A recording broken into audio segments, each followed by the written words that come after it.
Nikipata leave nikuje, which now was in April. I'm gonna remove all of this. Yeah, and fix it. And give you a new roof. Yeah.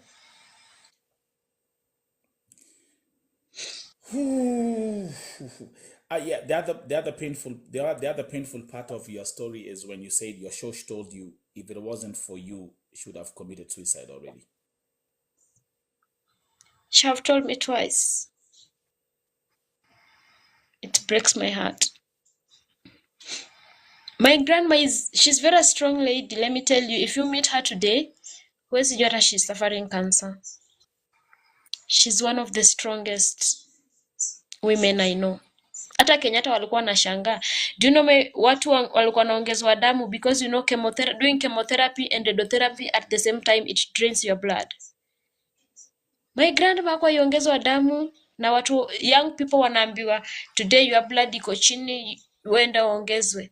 But me I made sure my grandma alikuwa sawa.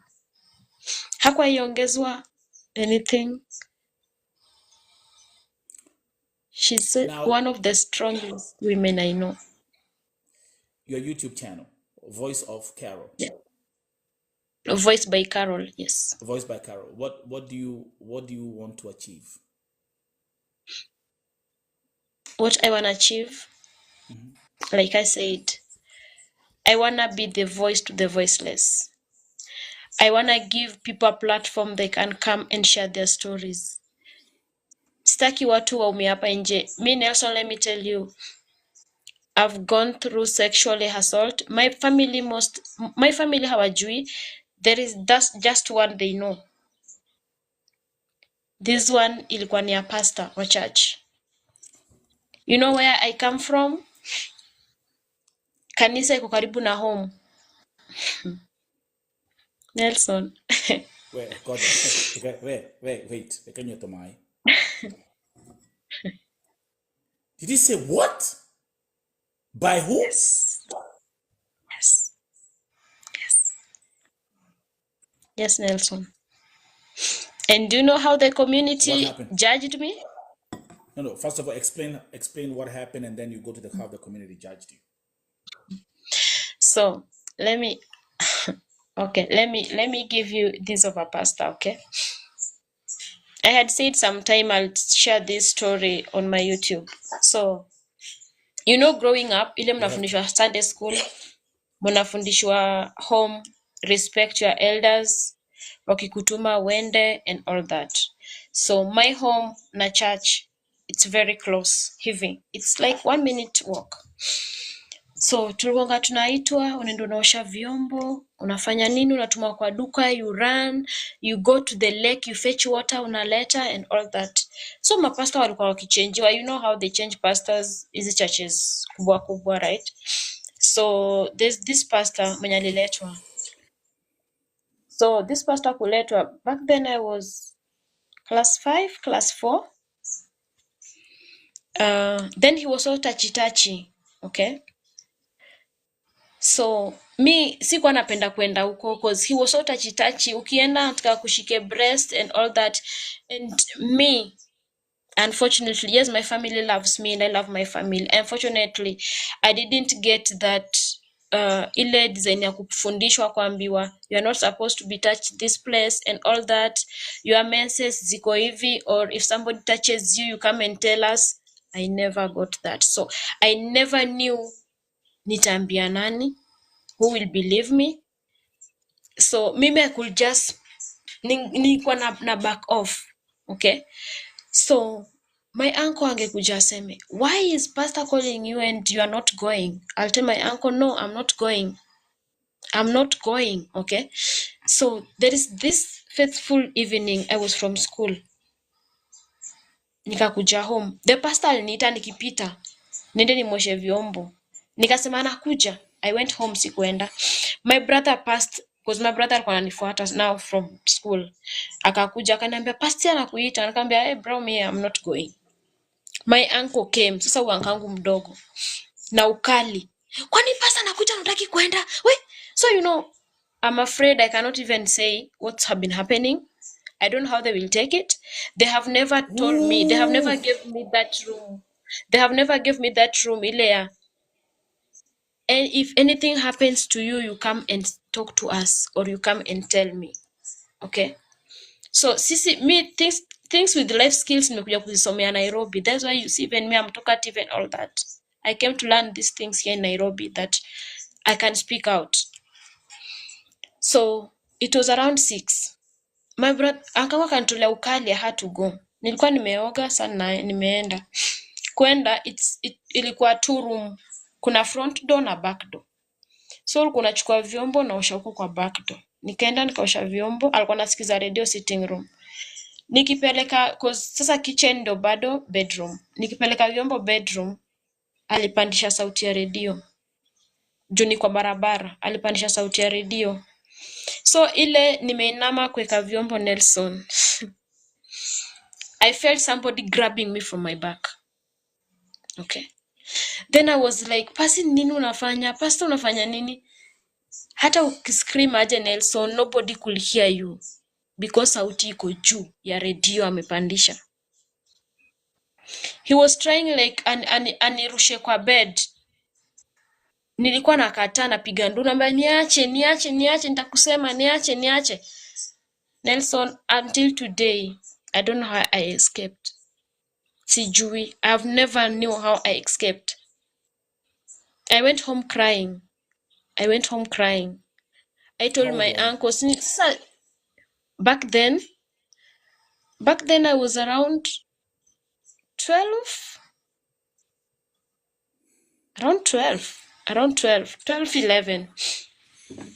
11. Yeah. I told my uncle, I went crying. I told my uncle, now that was the time, for the first time I opened up. My grandma was not around. I told my uncle, si mimi namwambianga huyu pastor si mzuri, sasa kwa nataka kulala na mimi. My uncle said, no, that's a lie. No, it's a lie. I told him yes. Immediately my uncle akatext, now Sunday school teacher. She was a lady. Sunday school teacher ni nani? Immediately aka-inform the elders wa church. That was on Friday. On Saturday singeza tembea hata kwa barabara, singeza hata tembea kwa kijiji. With the talk of the town. Msichana mwongo anaekelea pastor. Do you know how people worship pastors out here, Nelson? It's not only in Kenya. It's all over. Even here in America. No, I'm saying how people are worshiping pastors out here, like everywhere. Yeah. Wanonanga pastors are like they're like gods, God. Yeah. That's right. Yeah. Here you are. Your pastor broken. Your pastor tried to listen. I mean, it's sexual abuse. Either or.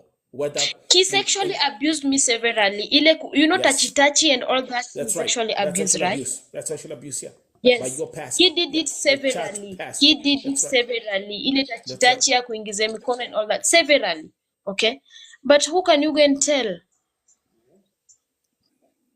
Okay? So I couldn't even walk around the village. I never went to church nikiwa ushago. Yeah. Until that pastor was changed. Alibadilishwa.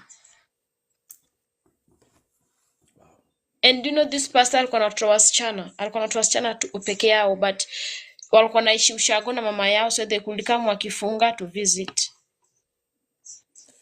Then there's also this one lady. I always pray nikienda nyumbani, I'll do a story with this lady. Like, nita have a sit down na yeye nimuulize what was her experience with the pastor. Ye pia kuna siku nilimuuliza nikamwambia, mimi sitaki kwenda kwa huyu pastor. And she told me, hata mimi sitaki kwenda juu anashikashikanga mtu. Same pastor. Yes. And I said, I'm not alone. Tuko wengi, wengine maybe they wali give in, wengine maybe me, I avoided. Me nasemanga Nelson, if today I meet that pastor, I will question him. Nitamuuliza. I will face him. Sometime back nilienda home, nikaambia wenye saini elders, I asked them, do you remember this time? There was this season. I tried to speak out about this pastor. You people shut me up. They were like, oh, so it was real. Because if it, Nelson, if something happens to Nelson, mi kuna vitu zimenifanyikia hata kama sijaanza nursery school, still fresh here. My family doesn't know about it. There are some things that if ikikufanyikia hautaisahau. How can you forget such a thing? Such a horrible moments. They were like, so it was real. I told them, you people never gave me justice. You people did nothing. You worshipped the past. And they were like, we are sorry. I told them, do you know how many kids walireport na huyo pastor? If maybe me speaking out could have stopped it, but you people gave this guy a chance to continue doing it to other kids. That's right. Because he was like, I'm a pastor. They believe in me. Mimi ni mtu wa Mungu. I cannot do such a thing. That's right. And when you called him out, when he tried to rape you and you called him out, and it was reported to the church elders, they said you are lying. I'm lying. Mimi ni muongo nadanganyishia pastor. Can I digress just a little bit for the audience? Did you see the prince of the Dutch prince who spoke out? Was it no, not the Dutch prince, but there's a prince. Is it a prince or is it? Oh, wait a minute. I gotta be very careful how I'm saying it, because I'm digressing a little bit. But just the other day, if I'm not wrong, and correct me if I'm wrong, those who are watching, the brother of Princess Diana came out to speak how they used to be sexually molested when they were kids and they went to a Catholic school. Did you guys see that? I'm very sure it was the brother to Princess Diana. Okay. Now, do you know how many? Go and watch. Do you know how many documentaries are on Netflix of pastors who used to sexually molest young boys and young girls? Mingi. And they walked away with it. Carolyne, you went through that as a young girl. And that pastor is still serving in the church. Is he still a pastor still now? Or he? I'm sure he's still, but since he was given transfer, I've never come across him. Okay. But I'm sure he's still. But I'm praying one day nikutane na yeye. I'm praying one day nikutane na yeye Nelson. I'll ask him face to face hivi, because Nelson niko na stories. Years back, I met someone who wanted to rape me. Mwenye alinishikia kisu hivi, and it was at night.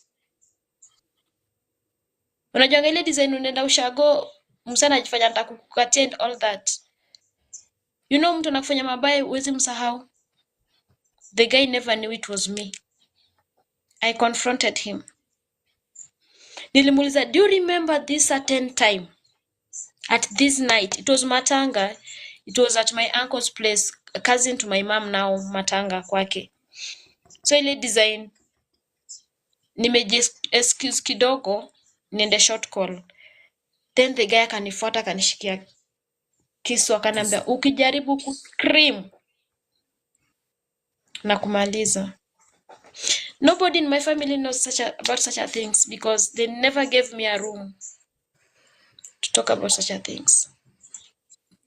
I confronted the guy. So he confronts you with a knife. Yes. He says if Tile design ya usiponipea ama uscream na kudunga. Like if you try to raise your voice na kudunga.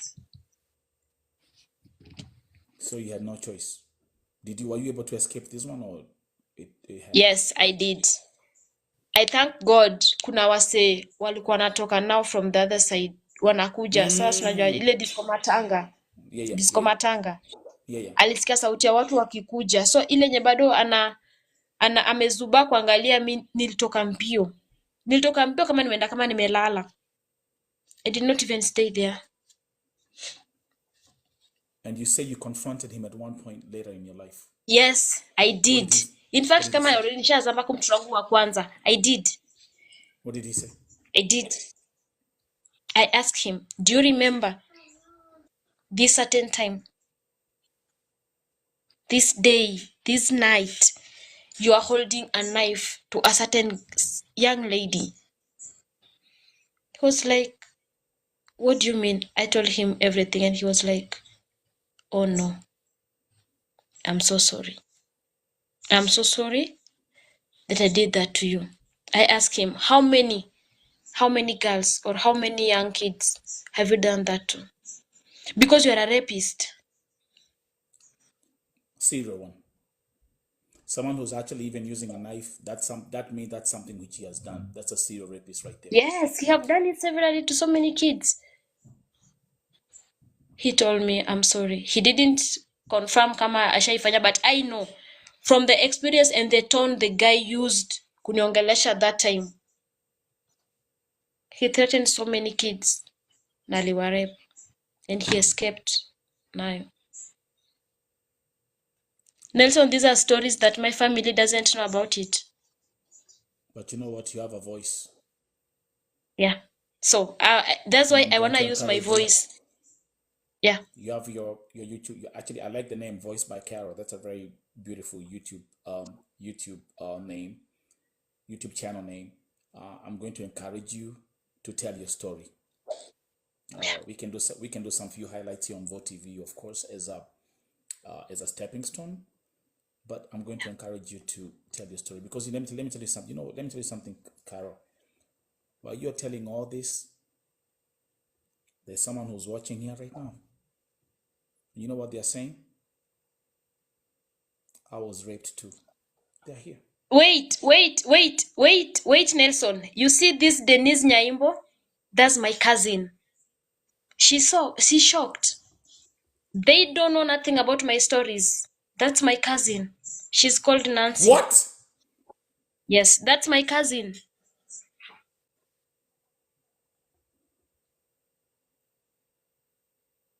That's my cousin.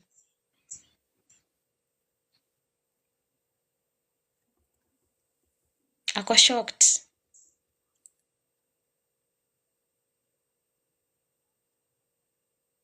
Unaona mpaka ananiita Nyamin. Nyamin means sister. Aki sees.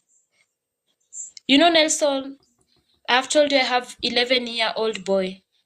He's about to turn teenager. Ako kwa hiyo transformation ya teenage, right? Hakuna kitu namficha. We talk everything, like hapa kwa meza. I want him to feel safe with me than anybody else. The moment mi kutoka kazi, nikiwa kwa mlango hata sijaingia. My neighbors are always like, we always know you are around. Because ukifika tu hivi, umeanza kelele kwa mlango. I'm like, hey son, how's your day? What happened? Did anything happen? Did anybody do something to you? You're open. You see? You're very open. You're Yes. very open with your children. Do you have any question for me? Okay? Because me, I never got a chance. Yes. Sikuwaipata. Yes. And I wouldn't want what I went through to happen kwa mtu mwingine tena. Or even to my kids. Me, I thank my uncle who brought me to Nairobi. I've learned a lot. I've gone in so many organizations. Kuna hii I don't know if you have heard Carolyne for Kibera. It was for girl child. There was this one for self-help group in Makina in Kibera. The one that sponsored my high school, it's called Sadili. I don't know if you have heard about Sadili. It's ni kubwa sana. It's called Sadili. It had nini inside called girl child. Zimenisaidia sana. I can be able Nelson, mimi naweza ongea. Life skills hizi zote mimi nimefundisha. What I went through did never pin me down. Haikuniweka chini, but it gave me courage. so that I Can I can ask be a you? voice to others. Can I ask you a question? Because I wanna give you the opening. I wanna give you the stepping stone. Yes. Do you still remember? Do you still remember the name of the pastor who sexually abused you? Uh, he was called. Pastor who? I mean, it's years ago, but do you still remember? Yeah. Uh,